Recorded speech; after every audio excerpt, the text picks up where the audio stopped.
فیل ہوا کہ شکنجہ تنگ کیا جا رہا ہے یا کوئی ایٹ لاگر ہیڈز ہیں آپ اور اسٹیبلشمنٹ؟ دیکھیں میرے خیال جتنا عرصہ میرے زمانے میں انٹریکشن رہا ہے اسٹیبلشمنٹ سے شاید کسی اور دور میں نہیں رہا، لیکن وہ برابری کی اور آئینی انٹریکشن تھا، وہ کبھی بھی بٹ آپ کا فوجی پس منظر ہیلپ کرتا ہے؟ نہیں، وہ بہت پرانی بات ہے۔ میرا خاندان، ہمارا سارا علاقہ خاندان ہمیشہ سے سیاست میں رہے ہیں اور ہمیں اس پر فخر ہے، فوج میں رہے ہیں، ہمیں اس پر فخر ہے، ہم سیاسی فیملی نہیں ہیں اور انہوں نے خدمات بھی انجام دی ہیں، شہید بھی ہیں، ستارہ جرت حاصل کرنے والے لوگ بھی ہیں، میرے ایک چچا تھے انہوں نے 2 ستارہ جرت حاصل کیے، تو یہ زندگی کا حصہ ہے۔ لیکن یہاں پر تو ایک جماعت کی نمائندگی کرنی ہے، تو اس کے بعد سے بھی جو انٹریکشن میں یہ سمجھتا ہوں جو ہوتا ہے وہ اصولی ہونا چاہیے، وہ ملک کے مفاد میں ہونا چاہیے۔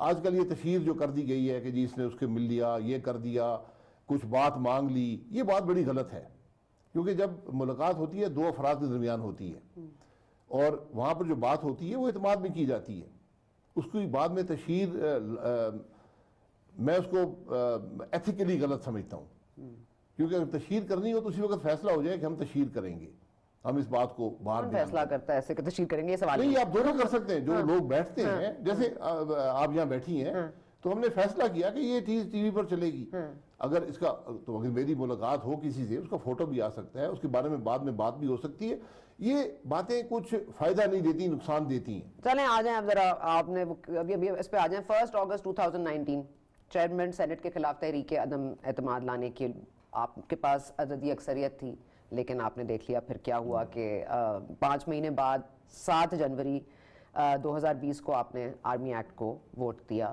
اور وہ بھی مطلب منظور ہو گیا۔ اب مجھے بتائیں جو آپ کا ٹریک ریکارڈ رہا ہے، آپ سے مراد میری نون لیگ ہے، کہ وہ مطلب ایسا کیا ہو گیا ہے، مطلب ایسا کیا ہوا ہے کہ نواز شریف صاحب ایک دم سے خان صاحب کو چھوڑ کے خان صاحب کے پیچھے والوں کے پیچھے پڑ گئے ہیں؟ اور پھر وہی بات ہے کہ آپ نے تمام تر چیزیں آپ کے ساتھ ہوئی ہیں اور یہ تو آپ لوگوں نے خود ہی کی ہیں، یہ سارے فیصلے آپ لوگوں کے خود کے ہیں نا؟ بالکل، فیصلے وقت کے ساتھ ہوتے رہتے ہیں۔ آپ نے کہا کہ میں جب پرائم منسٹر تھا اس وقت بھی ایسے معاملات ہوئے، یہاں پر دھرنا ہوا، یہاں پر سینٹ کا الیکشن ہوا، سینٹ کے چیئرمین کا الیکشن ہوا، بلوچستان اسمبلی توڑی گئی، ان کو ان کی وفاداری خریدی گئی، یہ سب معاملات ہوئے، یہ درست نہیں ہے۔ میں تو ہمیشہ کہتا ہوں کہ ماضی سے سبق حاصل کرنا چاہیے۔ اب جب سے حکومت بنی ہے ہماری پہلے دن سے، کیونکہ پہلے دن ایک بہت دباؤ تھا کہ اسمبلی میں نہ جایا جائے، الیکشن رگڈ ہے، الیکشن میں بے پناہ دھاندلی ہوئی ہے، یہ نمائندہ حکومت نہیں ہے، اس میں حصہ نہ لیں، یہ ایک بہت سیریس وہاں پر بات تھی۔ ہم نے اور پیپلز پارٹی نے، جو بڑی جماعتیں تھیں، ہم نے سمجھا یار جمہوری عمل کو چلایا جائے، اس کو ڈیریل نہ کریں، ہم چلتے ہیں۔ ہم اسمبلی میں گئے، وہاں پر جو حالات پیدا ہوئے وہ آپ کے سامنے ہیں، ملک کی معیشت تباہ ہو گئی، ملک پریشان ہے۔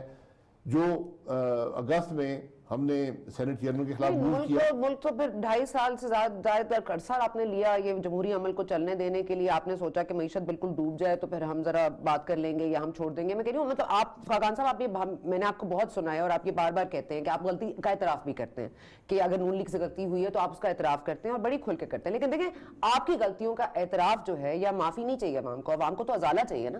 نہیں، ازالہ تو اب کریں گے نا۔ میں تو یہ کہہ رہا ہوں کہ کیوں یہ ہوا، ہم عمل میں شامل ہوئے، ناکامیاں سامنے آنی شروع ہو گئیں، اسمبلی کو مفلوج کر دیا گیا، ہم نے سینٹ چیئرمین کے خلاف ایک موو کیا ریزولوشن، ووٹس ہمارے پاس تھے، میں نے ان کو پہلے دن کہہ دیا تھا کہ یہ کامیاب نہیں ہوگا۔ نہیں، یہ بری معیشت سے لڑائی لڑ رہے ہیں یا آپ ادارے سے لڑائی لڑ رہے ہیں؟ مطلب معیشت کی جنگ تو کوئی اور جنگ ہوتی ہے، مطلب آپ دیکھیں نا، آپ لوگ اپنے ٹائم پہ بولیں گے، اپنے ٹائم پہ اٹیکس کریں گے اور آپ اپنی لڑائی میں پڑ گئے ہیں۔ یہ جو سب لڑائی ہو رہی ہے یہ عوام کے مفاد میں تو نہیں ہو رہی۔ نہیں، لڑائی کوئی نہیں ہے، ایک اصول کی بات ہے اور اسی میں عوام کا مفاد ہے۔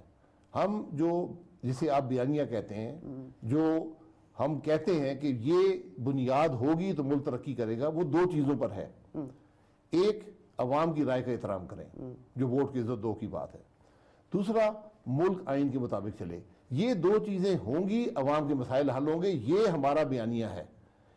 اب اس سے لیکن بیانیے تبدیل نہیں ہوتا ہوا کرتے ہیں نا, آپ کا جو نظریہ اور بیانیہ ہے وہ تبدیل نہیں ہوتا. کبھی آپ کہتے ہیں کہ جی الیکشن کمیشن خلائی مخلوق ہے, کبھی آپ کہتے ہیں ووٹ کو عزت نہیں مل رہی. یہ تمام تر چیزوں پر بات کریں گے, لیکن ایک چھوٹا سا وقفہ لیتے ہیں, وقفے کے بعد.